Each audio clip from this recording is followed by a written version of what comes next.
Imagine standing right next to your entire family. I mean, you are physically close enough to touch them. Right. They're, chatting, packing boxes, just moving around you.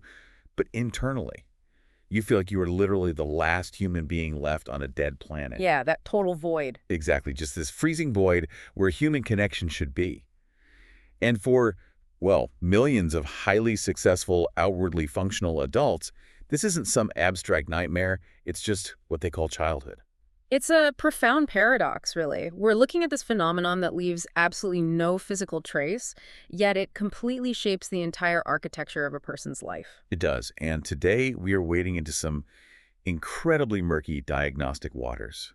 We are talking about the legacy of growing up with emotionally immature parents. That's a heavy one. It is. Our mission in this deep dive is to really unpack this hidden source of anxiety, exhaustion, and just those constant relationship struggles that so many people carry with them every single day. And we have a massive stack of research to go through today. It's primarily grounded in clinical psychologist Lindsay C. Gibson's book, Adult Children of Emotionally Immature Parents. Right, which is just foundational. Absolutely.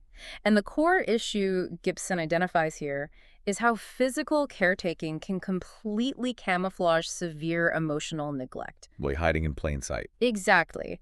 A parent can provide a roof, food, clothing, they can even pay for your college, while simultaneously just starving a child's psychological development. Yeah. And the result is an adult who looks like they have it all together on paper, but who walks around with this inexplicable, crushing sense of loneliness. Which brings me to you, the listener. I want to speak directly to you for a second. Whether you're tuning in because you are trying to decode some frustrating dynamic in your own family, or, you're just intensely curious about the mechanics of human psychology, this deep dive is going to offer some serious foundational aha moment. Oh, definitely. And I want to be clear, this is not about dragging anyone's parents or playing some massive blame game. No, not at all. It's about understanding the fundamental blueprint of why people act the way they do so you can actually heal. And healing requires an accurate vocabulary, right? You cannot treat an injury if you misdiagnose the symptoms. And for decades, the psychological community really lacked a cohesive way to describe the specific types of invisible injury. So let's start with that injury. Mm. Gibson uses the term emotional loneliness, which, I have to be honest, it sounds a bit poetic. But she means it in a highly clinical way, doesn't she? She really does. She means it as a fundamental biological pain. Biological. Yes, because human children do not have the cognitive capacity to assess a parent's emotional limitations. Right. A 7-year-old cannot look at their mother and say, yes, her prefrontal cortex is easily overwhelmed by stress, rendering her incapable of resonant empathy. Right, they aren't little therapists. Exactly. All the child knows is a visceral, somatic feeling of emptiness. It's the physical ache of lacking adequate human companionship and empathy during those really critical, formative developmental windows. And there are a few clinical examples in the text that just illustrate how devastating this is. Take David, for example. Oh, David's story is so striking. It is. He described his family as living parallel lives. Like, they shared a house, they ate at the exact same table, but there were 0 points of actual emotional contact. Just existing next to each other. Right. And he told Gibson that throughout high school, his baseline normal was this recurring mental image of floating in the middle of the ocean with absolutely no one around him. And consider the neurological impact of that. I mean, developing nervous system interprets isolation as a literal survival threat. Because if you're alone, you die. Biologically, yes. There's another case study that highlights the mechanics of this so well, a woman named Rhonda. Oh, the moving truck story. Yes. So when Rhonda was 7 years old, her family was moving, and she is standing outside by the moving truck. Her parents and her 3 older siblings are physically right next to her. Close enough to touch. Close enough to touch. But no one had explained to her what this move meant, where they were going, or why her entire life was being uprooted. She felt utterly alone. Just completely lost. But the crucial psychological detail here is that Rhonda knew instinctively that she could not ask her parents for comfort. Wow. At 7. At 7, because she had already learned that her anxiety would be met with either cold dismissal or just outright irritation. A 7-year-old realizing she has to process massive life transitions entirely by herself. That is just staggering. It really is. And the real tragedy is you don't just graduate from that feeling when you turn 18, It follows you. But why? Like, if you grow up and you finally realize your parents were emotionally barren, Why wouldn't you actively seek out the warmest, most emotionally available partners to make up for it? Well, to understand the why, we really have to look at the mechanisms of attachment theory, pioneered by John Bowlby. Okay, Our primitive brain is wired for survival, not happiness. that makes sense. Right. And in the primitive brain, familiarity equals safety. Because if it's familiar, you've survived it before. Exactly. Well, let me rephrase that a bit. The brain writes a literal neural code for what love and relationship are supposed to feel like, based on your primary caregivers. Right.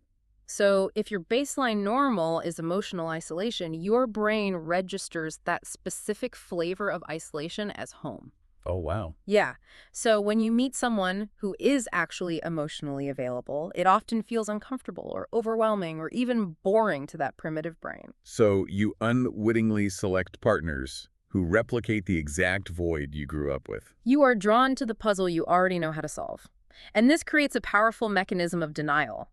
You don't recognize the red flags in a partner because you've spent your entire life suppressing those exact same red flags regarding your parents. That makes perfect sense of Sophie's story in the book. Oh, Sophie and Jerry. Yes. So Sophie is this highly competent 32-year-old nurse.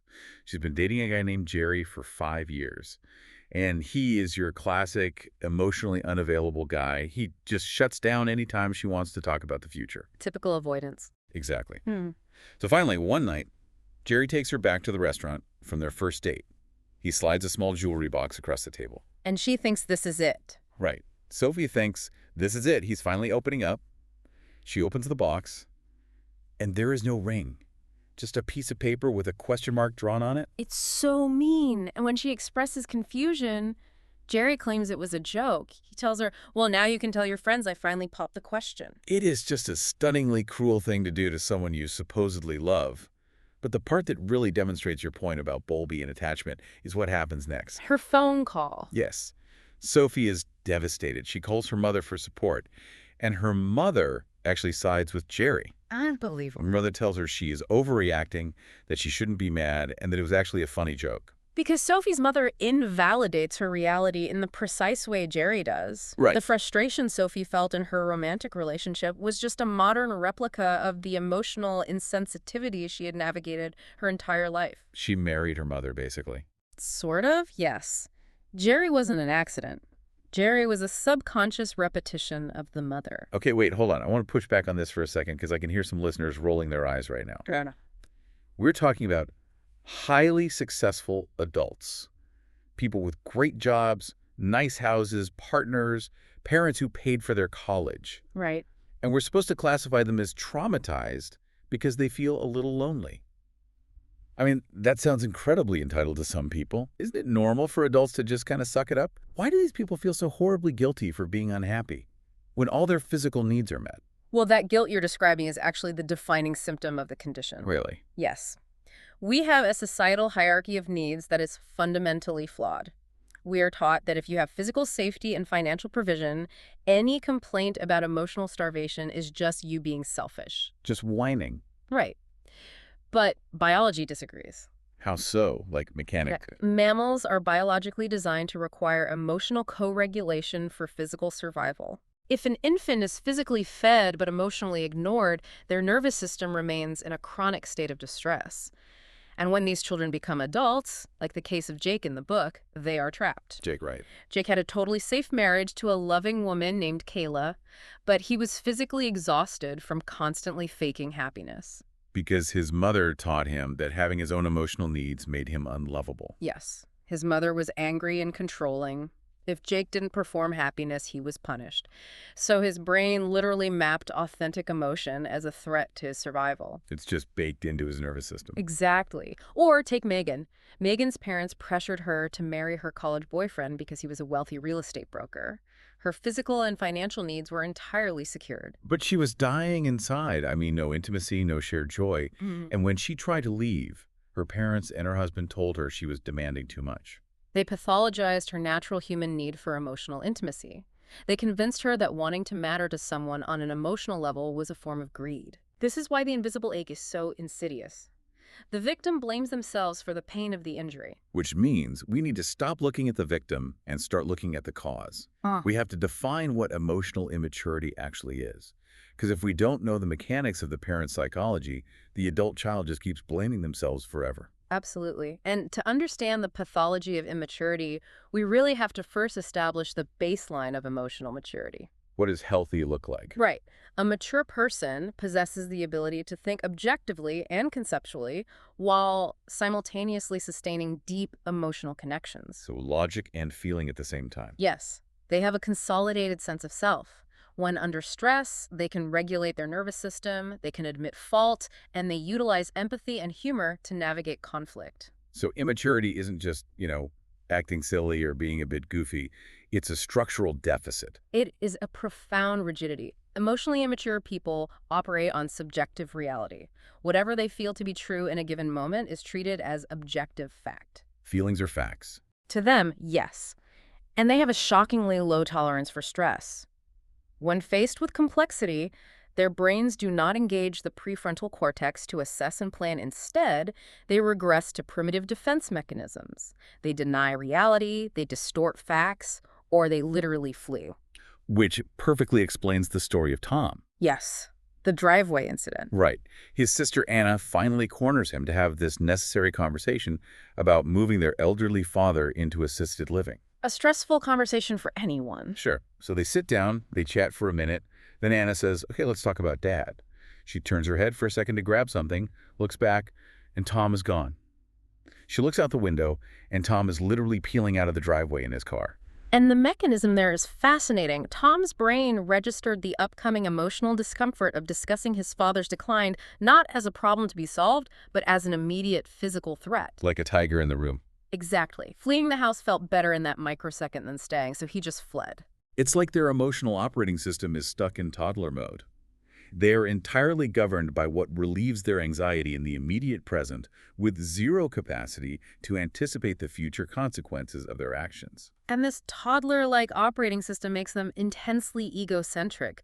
But, we must distinguish this from the joyful, exploratory egocentrism of an actual toddler. Right, a toddler is just learning about the world. Exactly. An immature adult's egocentrism is rooted in deep anxiety. They are constantly monitoring the environment to ensure their fragile self-esteem is protected. Gibson notes a brilliant distinction here. She says they are highly self-referential, but completely devoid of self-reflection. Let's break that down because that's huge. Self-referential means they steer every single conversation back to themselves. Like if you say you had a hard day at work, they immediately launch into a story about how their day was so much harder. But they never engage in self-reflection. They are completely incapable of examining their own role in a problem. Never their fault. Never. If they say something cruel that makes you cry, they will not reflect on their cruelty. Instead, they will argue that they didn't intend to hurt you, therefore you are not allowed to be hurt. Wow. The focus remains stubbornly locked on their internal state, entirely dismissing your objective reality. So where does this rigidity come from? Is it genetic or is it learned? Like, why are they like this? Well, the research points heavily to environmental adaptation, specifically something called affect phobia. Affect phobia. Yes, this is a literal conditioned fear of genuine feelings. Many of these parents grew up in households where expressing deep emotion, whether that's sadness, fear, or even exuberant joy, was dangerous. Dangerous how? It was met with punishment or abandonment. So their developing brains built massive, rigid walls against feeling anything vulnerable. And because they fear emotion in themselves, they punish it in their children. Like the story of Anthony in the text. Oh, that one is heartbreaking. It really is. Anthony's dad comes home from work. Little Anthony is just so ecstatic to see his father that he sprints out the front door, leaps over a small bush in the yard, and accidentally knocks the bush over. Just normal kid stuff. Completely. But his father's reaction isn't to laugh or even just scold him for being clumsy. He gives Anthony a brutal physical beating. Because Anthony's spontaneous, overwhelming joy triggered the father's affect phobia. The father was psychologically unequipped to process that level of intense emotion. Even positive emotion. Especially intense positive emotion. The father's brain registered the emotional intensity as chaos. Chaos triggered panic, and he transmuted that panic into rage. He acted out his distress on his child's body. He taught his son that feeling deeply is literally a punishable offense. Yes. And this inability to process their own emotions leads to what might be the most twisted dynamic of all in this deep dive. Role reversal. Role reversal is incredibly damaging. It occurs when the parent subconsciously demands that the child perform the emotional regulation that the parent cannot. The child becomes the psychological parent. The story of Laura is an absolute masterclass in this. Hmm. So Laura is 8 years old. Her father runs off with another woman, completely abandoning the She family. leaves. Gone. Laura is left alone to take care of a severely depressed, suicidal mother. Then, sometime later, the father decides to just swing by. He picks Laura up in a brand new convertible he just bought. Oh, this part. He is giddy. He is showing off the leather seats, revving the engine, and he fully expects his traumatized 8-year-old daughter to mirror his excitement, to validate his new purchase. He was completely blind to the devastation he had caused. He needed his daughter to act as a mirror for his own grandiosity, to manage his self-esteem while utterly ignoring her grief. Or take Frida. Her father, Martin, was physically abusive, beat his kids with a belt. But he had these wildly unpredictable moods where he would demand maternal love and adoration from his daughters. The porch swing. The porch swing. Fast forward to adulthood. Frida gets her own place with this small townhouse deck. Martin, completely unprompted, builds this massive, incredibly heavy wooden porch swing and has it delivered. It takes up her entire deck. You can't even walk around it. No space at all. And he presents it to her like a toddler, handing his mother a macaroni necklace, expecting endless, fawning gratitude. And that swing is the perfect physical manifestation of his psychology. It's heavy, it is uninvited, it takes up all the space in her life, and it exists solely to service his ego. Yes. He is demanding that his victim provide him with maternal validation. And this happens because emotionally immature parents suffer from a severe empathy deficit. I want to pause right here because I think empathy is a word we throw around a lot and people misunderstand what it actually is. It's not just knowing what someone else is thinking, right? Not at all. Empathy is a complex neurological achievement. The text brings in the work of infant attachment researchers Klaus and Kern Grossman. All right. And they define empathy as the capacity to perceive and genuinely feel the internal states and intentions of another person from their point of view. It requires a developmental milestone called mentalization. Mentalization, Yeah. meaning the ability to realize that other people have minds that are entirely separate from your own. Exactly. Without mentalization, a person just assumes everyone perceives the world exactly as they do. Furthermore, the psychologist Paul Ekman, who's known for his work on microexpressions and his collaborations with the Dalai Lama, he draws a sharp line between cognitive empathy and resonant empathy. Okay, what is the difference between cognitive and resonant empathy?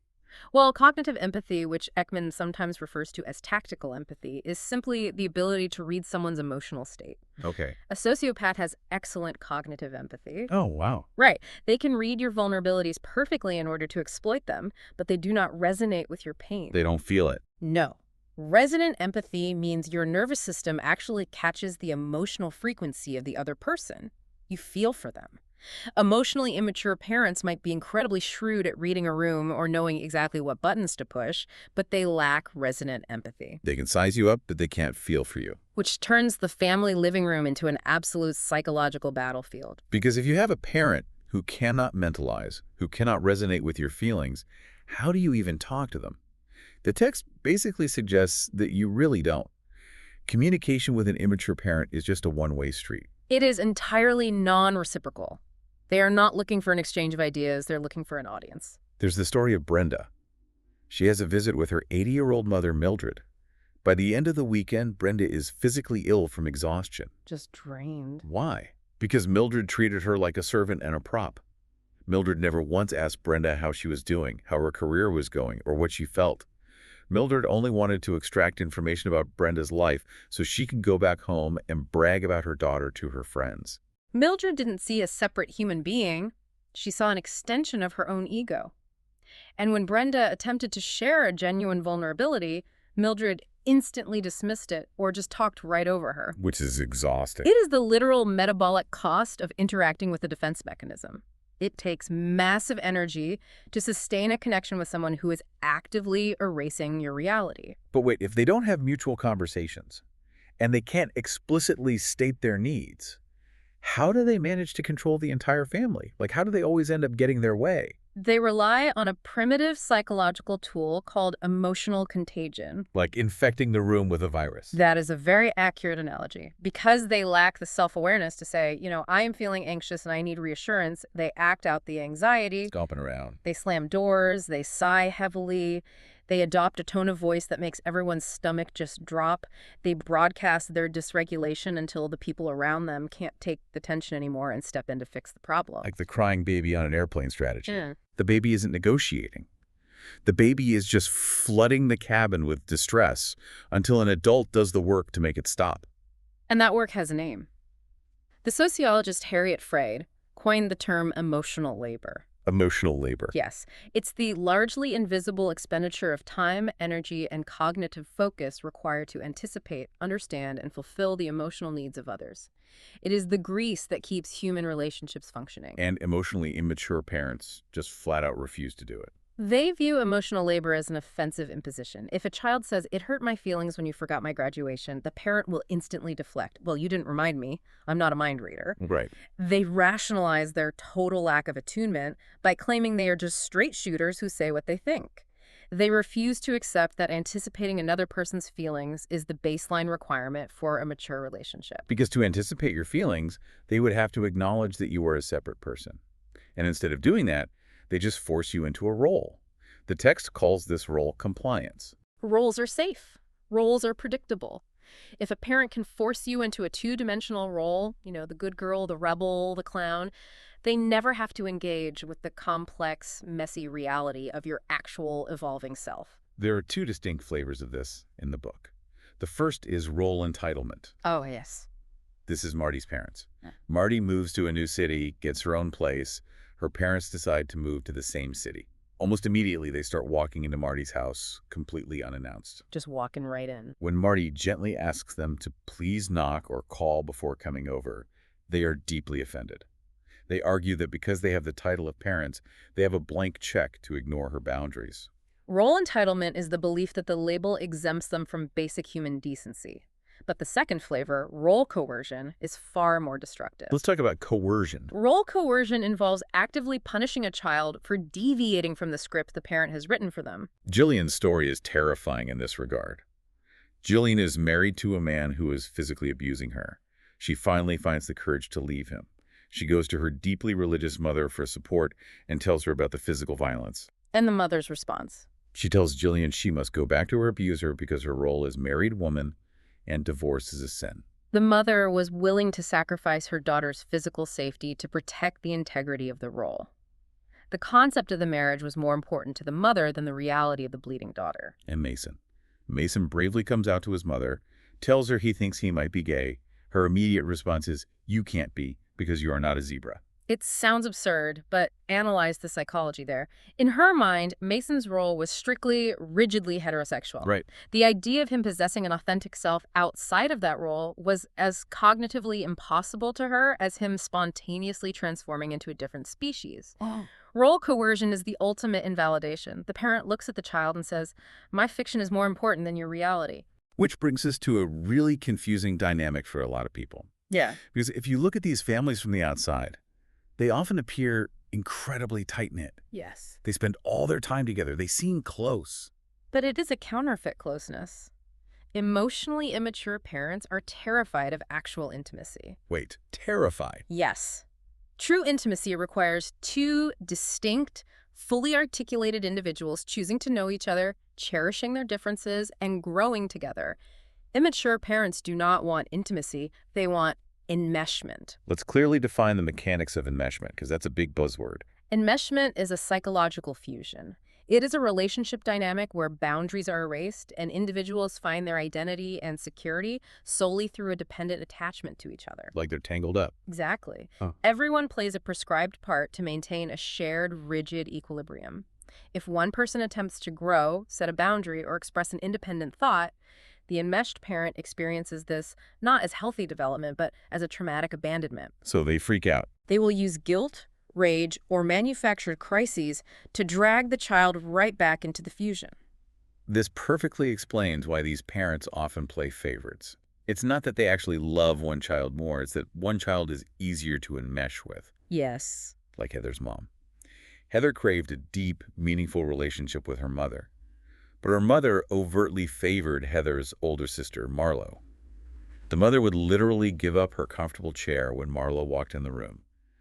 She raved to Heather about how she and Marlo talked and talked and talked. But what were they saying? Exactly. When Heather asked, "What do you talk about?" the mother just shrugged and said, "Oh, just what she was doing." It wasn't an exchange of internal worlds, it was mutual mirroring. Marley provided the mother with an endless, unchallenging reflection of herself. And then there was Mark and his father, Don. Mark was highly intelligent, capable, and independent. Don treated him terribly, just constant criticism. Don poured all his affection and resources into Mark's younger brother, Brett, who was highly dependent and constantly needed rescuing. Because Mark was self-sufficient, Don couldn't use him to regulate his own self-esteem.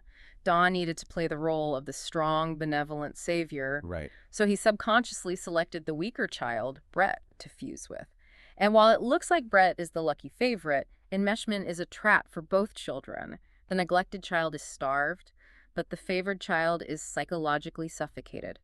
They are never allowed to become a competent adult. This lack of empathy and demand for enmeshment doesn't look the same in every living room, though. The source text identifies 4 distinct profiles of emotionally immature parents. Yes, 4 faces of the same underlying pathology. And to understand how they function, the text roots them in the landmark attachment research of Mary Ainsworth. Okay, break down Ainsworth's findings for us. How does it connect? So Ainsworth conducted observational studies of mothers and infants to determine what creates a secure attachment. She found that the single most critical variable was the mother's sensitivity. Sensitive. Yes. This meant her ability to accurately perceive the baby's signals, interpret them correctly from the baby's perspective, and respond promptly and appropriately. Mothers who lacked sensitivity, who ignored the baby, or who projected their own anxiety onto the baby created insecurely attached children. So whether a parent is screaming or giving you the silent treatment, the core mechanism is that identical lack of sensitivity to the child's internal state. Let's walk through the 4 types. Type 1, the emotional parent.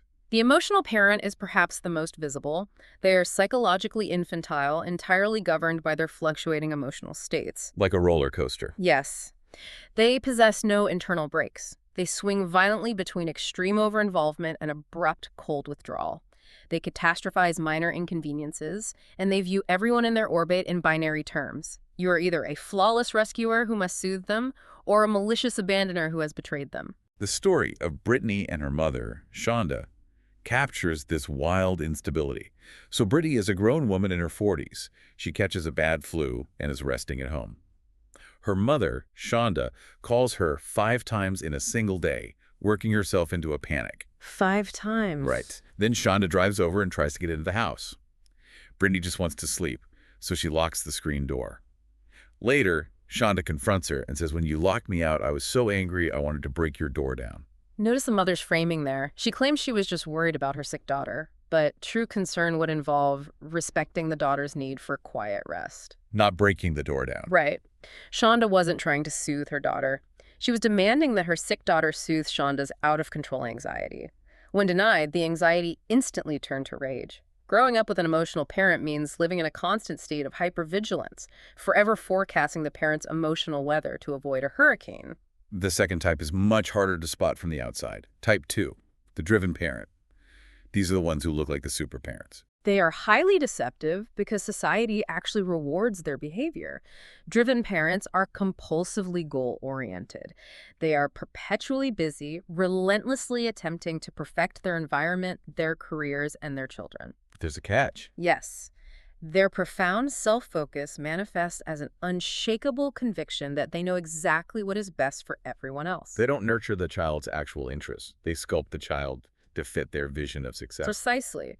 They offer conditional praise based solely on achievement, but they lack the empathy to provide emotional scaffolding. Right. Take the example of John. John dreaded family vacations because his driven father turned leisure into a high-stakes performance. Oh, man. The father constantly evaluated the family's level of fun, demanding that everyone display maximum enjoyment to validate his investment in the trip. John became paralyzed, losing all organic initiative. Or Christine, whose domineering father, Joseph, pushed her relentlessly. He demanded that she excel, but offered zero guidance. When it was time for her to learn how to swim, he literally picked her up and dropped her into the deep end of a swimming pool. That is the driven parents methodology in a nutshell. They demand a successful outcome, but refuse to perform the sensitive, gradual work of teaching and attuning to the child's fear. Type 3 is the passive parent. And on the surface, they seem great. They are the fun parent, the easygoing one. They have a laissez-faire mindset because they actively avoid dealing with anything upsetting. They are conflict avoidant to a pathological degree. Yeah. They often become the child's favorite because they're playful, but their immaturity reveals itself in a very dark way. Passive acquiescence to abuse. They will watch you get destroyed just so they don't have to raise their voice. Yes. They will align with a dominant, abusive partner and turn a blind eye to the harm inflicted on their own children. They enjoy the child as a lighthearted companion, but they abdicate their biological duty to protect the child. Molly's story is a heartbreaking example of this mechanism. Molly's mother was a violent, raging woman who physically beat her. Her father, the passive parent, was a sweet, gentle guy. Molly viewed him as her safe haven. But when things got bad, Exactly. When the mother was in a rage, beating Molly in the hallway, the father would retreat to the garage to putter with his tools, or he would go into the kitchen and bang pots and pans together just to let Molly know he was there. He never once stepped in. He never stopped his wife. he offered proximity but not protection. And it gets worse. Years later, Molly developed a stutter. Her older siblings and their friends were ruthlessly mocking her in a living room until Molly was hysterical. Her father walked in, saw what was happening, and to avoid a confrontation with the older kids, he just laughed along with them. He chose his own comfort over his daughter's psychological survival. He loved her, but he abandoned her to the wolves because intervening would have required him to tolerate his own anxiety regarding conflict. The final category is type 4, the rejecting parent. These are the ones who make it incredibly obvious that they do not want to be bothered. They operate behind a wall of irritability. Their interactions are largely confined to issuing commands, blowing up over minor disruptions, or isolating themselves. They view the natural needs of their children as an offensive intrusion on their time. Beth's mother, Rosa, is a textbook rejecting parent. Beth would drive across town to visit her mother.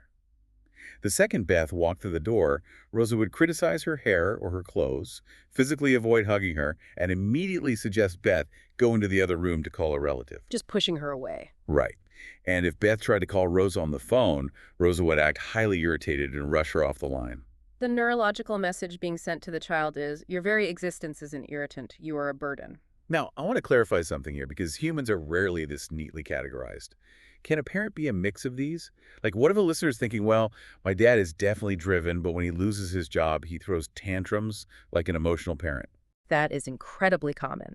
The clinical data shows that while most immature parents have a default primary style, they will absolutely fluidly adopt the defense mechanisms of the other types when their stress threshold is breached. So they mix and match. Exactly. But the categorization matters less than the outcome. Whether a parent is weeping, demanding perfection, hiding in the garage, or yelling at you to go away, the mechanism acting upon the child is identical. The child is de-selfed. De-selfed, meaning their authentic identity is erased to make room for the parent's pathology. Exactly.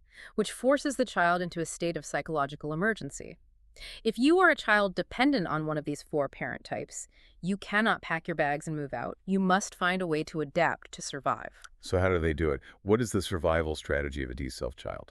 Children are incredibly resourceful, but their psychological solutions are built with a child's logic. To survive the environment, they construct 2 internal mechanisms, a healing fantasy and a role self. Let's unpack the healing fantasy first. A healing fantasy is a subconscious, deeply held story the child invents about how their unmet needs will eventually be fulfilled in the future. Okay. It usually takes the form of an if-only narrative. If only I am entirely selfless and never ask for anything, I will finally be loved. Or, if only I can achieve total financial independence and buy a huge house, no one will ever be able to hurt me. It's an optimistic but entirely delusional coping mechanism. It keeps them hoping instead of despairing. Yes. It provides the illusion of control. And to enact this fantasy, the child realizes their authentic self, their innate personality, their true feelings is insufficient to win the parent's love. So they change. So they create a role self. They look at the family system and subconsciously deduce what characters required of them to secure attachment. They audition for a part in their own family. They become the hyper-competent hero, the invisible ghost child, the chronic screw-up who distracts from the parent's marriage, or the built-in therapist. They trade their authenticity for a scrap of attachment. They learn to perform an identity. And based on a combination of genetics and environment, children generally manage the massive anxiety of this performance by adopting one of two broad coping styles. They become either externalizers or internalizers. This is a massive distinction in the text. Let's look at externalizers first. These are the people who act before they think. Externalizers rely on the mechanism of projection. They firmly believe that reality should conform to their immediate desires. Right. If they experience distress, they automatically assume the cause and the solution lies outside of themselves. They blame their circumstances, they blame their partners, and they expect others to spontaneously fix their lives. Which makes them highly prone to impulsive behavior and addictions. They seek external soothing. Because they lack the capacity for introspection, they create a chaotic, self-defeating loop. Their impulsive actions create a crisis. The crisis causes them to feel a momentary flash of shame. To escape the shame, they violently deflect blame onto the people trying to help them, which alienates their support system, leading to more impulsive behavior. Wow. It is worth noting that almost all emotionally immature parents are themselves externalizers. But adult children can be externalizers too, like Rodney in the book. Rodney was a grown man who acted like a helpless prisoner in his own marriage. He let his wife, Sasha, dictate his entire schedule, his finances, everything. Total surrender. Yes. He was severely depressed and secretly harbored intense resentment toward her, viewing her as a warden. But he never once explicitly communicated his needs or set a boundary. Because Rodney was an externalizer, he expected Sasha to magically intuit his internal state and adjust her behavior accordingly. He abdicated all personal agency, preferring the misery of being controlled over the terrifying responsibility of taking charge of his own life. Internalizers are the exact opposite. And I'll say this directly to the listener. If you are voluntarily listening to a deep dive analyzing human psychology to better understand yourself, you are almost certainly an internalizer. Oh, I would bet money on it. Internalizers are highly sensitive, mentally active, and deeply introspective. When a problem arises, they instinctively look inward. They blame themselves. Always. They ask, what did I do wrong? How can I try harder? How can I fix this? They are the engines of growth. They take responsibility and learn from their mistakes. But that sounds like a good thing. What is the downside? Their defining strength becomes their fatal flaw. Because they believe they can solve any relationship problem by simply trying harder and being better, they become dangerously self-sacrificing. Right. They feel immense guilt for possessing natural human needs. They end up doing 100% of the emotional heavy lifting in every relationship they enter. They become the beasts of burden for everyone else's dysfunction. I really want to zoom in on the internalizer's experience because the weight they carry is staggering and their suffering is almost entirely invisible. To truly comprehend the damage done to an internalizer, we have to move beyond psychology and look at biology. The text draws on the work of Dr. Stephen Porges, specifically his polyvagal theory. Okay, let's break down the mechanics of the vagus nerve. Why is it so important? Porges explains that mammals evolved a unique neural pathway to regulate their nervous systems. Reptiles manage threats primarily through fight, flight, or freeze, but mammals develop the myelinated vagus nerve, which connects the brainstem to the heart, lungs, and facial muscles. The social engagement system. Exactly. This pathway allows mammals to use social engagement as a biological brake on the fight-or-flight system. Meaning, we can literally alter our heart rate through interaction. Yes. Through eye contact, warm facial expressions, and soothing vocal prosody, one mammal can literally transmit safety to another mammal's nervous system, lowering their heart rate and reducing cortisol. This is called co-regulation. Wow. A human infant cannot self-regulate. They are entirely dependent on a caregiver's vagal tone to calm them down. Which brings us back to the famous still face experiment you see in psychology classes. The still face experiment visually demonstrates the vagus nerve in action. A mother is instructed to play normally with her infant. The baby is cooing, smiling, entirely regulated. Then the researcher instructs the mother to drop her expression and stare at the baby with a completely blank, unresponsive, still face. The mother isn't being mean. She's not yelling. She is just providing zero emotional feedback. Within seconds, the infant's nervous system detects a catastrophic loss of co-regulation.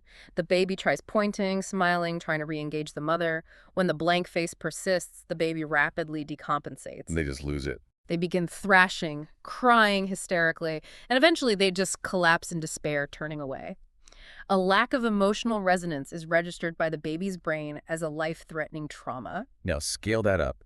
Imagine that blank, unresponsive face or an angry, dysregulated face is your parent's default setting for the first 18 years of your life. For a sensitive, attuned internalizer, it is biological agony.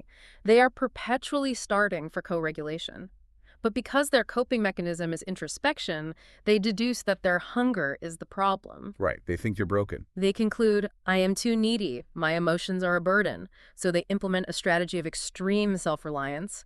They make themselves invisible. And the tragic part is, the emotionally immature parents interpret this trauma-induced isolation as maturity.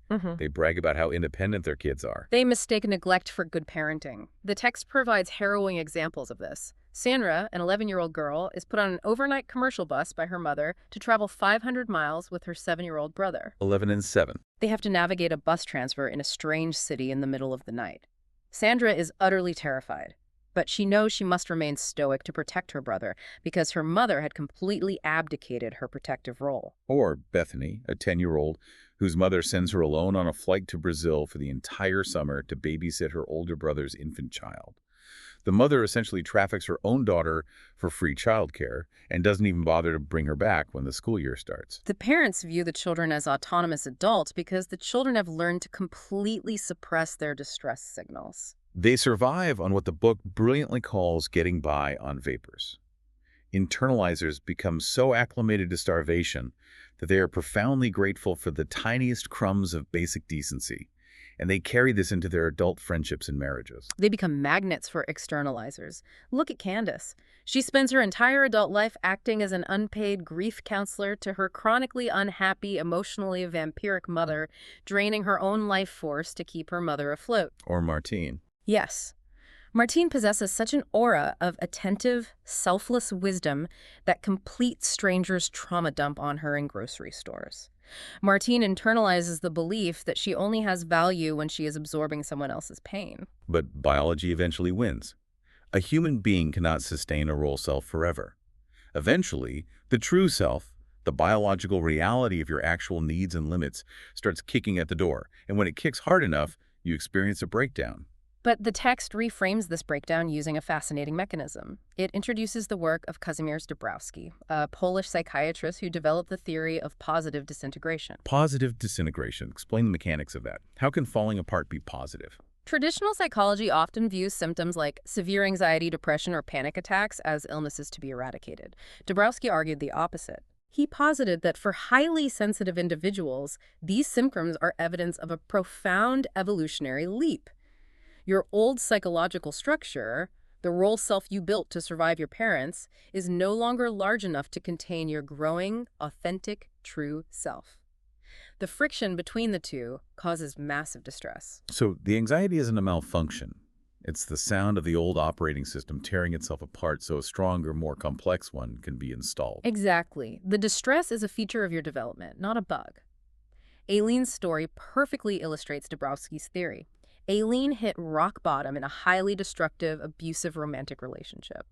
She started experiencing intense emotional turmoil and finally sought therapy. Which didn't go over well. Her emotionally immature and meshed family was horrified. They began mocking her, labeling her the sick one, and criticizing her for wasting money on a therapist. Because her growth threatened their rigid system. But Aileen learned about positive disintegration. She realized that she wasn't the sickest member of her family. She was the only member of her family who possessed the capacity to grow. Her breakdown was her breakthrough. It's the agonizing moment of waking up to reality. The text gives several visceral case studies of what that awakening actually feels like in the body. Look at Virginia. Virginia spent her entire life subservient to her tyrannical, demanding older brother Brian, who was a carbon copy of their unloving father. Right. Suddenly, Virginia starts having debilitating panic attacks. She thinks she's losing her mind. But in therapy, she realizes the panic attacks are her true self, violently screaming, "I refuse to play the scared, inadequate child to this man's ego anymore." The panic was a defense mechanism against her own compliance. Or consider Tilda, who suffered from a heavy chronic depression. Her mother, Kadja, had objectively sacrificed a lot as a single mother to raise her, but Kadja was endlessly petulant, complaining, and demanding. A martyr. Yes. Tilda carried immense guilt because the overriding family narrative was that she owed her mother her life. During a therapy session, the therapist asked Tildy to locate how her mother's complaining actually felt in her physical body. Tildy paused and finally whispered out loud, "I don't like her." Just breathing the ultimate taboo into the room? The mechanism of relief there is immediate. The moment Tilda aligned her conscious mind with her biological reality, admitting that she was grateful for the sacrifice, but fundamentally did not like the person her mother was as, her depression began to lift. Oh. The depression was the weight of maintaining the lie. By dropping the healing fantasy that she could ever love her mother enough to fix her, Tilda freed herself. And Jade, who realized her constant simmering anger wasn't a character flaw or a sin, it was a completely healthy, biologically appropriate response to being continually emotionally neglected by her dismissive parents. Her anger was an immune response. It was empowering. It told her, you are a person of value and you are worthy of being defended. So this brings us to the most practical, urgent question for the listener. Once you have navigated the positive disintegration, once you have identified your parents' precise brand of immaturity and retired your own role self, what are the actual mechanics of interacting with them moving forward? Right. What is the toolkit? Because you still have to go to Thanksgiving. When you are sitting across the table from the driven parent who is aggressively critiquing your career choices, Yeah. or the emotional parent who is throwing a tantrum because the turkey is dry, what is your operational strategy? The foundational tool is adopting a psychological stance called the detached observer. This is drawn from Murray Bowen's family systems theory. Bowen understood that when you are in the presence of your family of origin, you are biologically primed to regress into enmeshment. You get pulled right back into their emotional contagion. So, to counter that, you must actively engage your prefrontal cortex. You become an anthropological researcher studying a fascinating, somewhat primitive tribe. You mentally narrate their behavior to yourself in real time. Put on the lab coat and grab the clipboard. Precisely. When your mother starts acting out, you do not let your nervous system engage. You speak to yourself internally. Note the sudden shift in vocal pitch. She is attempting to use emotional contagion to center herself in the narrative.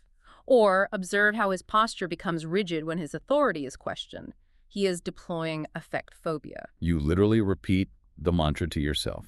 Detach, detach, detach. By searching for the exact clinical terminology to describe their behavior, you are forcing blood flow out of the amygdala, the emotional reactive center, and into the logical, observing brain. You cease to be the wounded child desperately seeking attunement. You become a scientist observing a subject whose limitations are fixed. The book introduces a brilliant paradigm shift here. It says you must aim for relatedness rather than a relationship. Let's define the difference. A relationship implies mutual vulnerability, reciprocal emotional exchange, empathy, and parallel growth. You cannot have a relationship with an emotionally immature person. The hardware does not support the software. It just won't run. No. Relatedness, on the other hand, simply means polite, managed contact. You maintain a connection at a superficial level that you can tolerate without harboring any expectation that they will fulfill your emotional needs. You talk about the weather, you talk about the dog, and you go home. Which flows directly into the ultimate operational strategy, the maturity awareness approach. The maturity awareness approach requires total discipline. You must focus entirely on the outcome of the interaction rather than the connection. You must finally completely execute the healing fantasy. You have to accept that no matter how perfectly you formulate your sentences, no matter how much therapy you have had, you cannot trigger an epiphany in them. So what does focusing on the outcome look like in practice? It means setting a tangible, highly specific, manageable goal before you even enter their physical presence. Your goal is not, we will have a good time, or we will finally understand each other.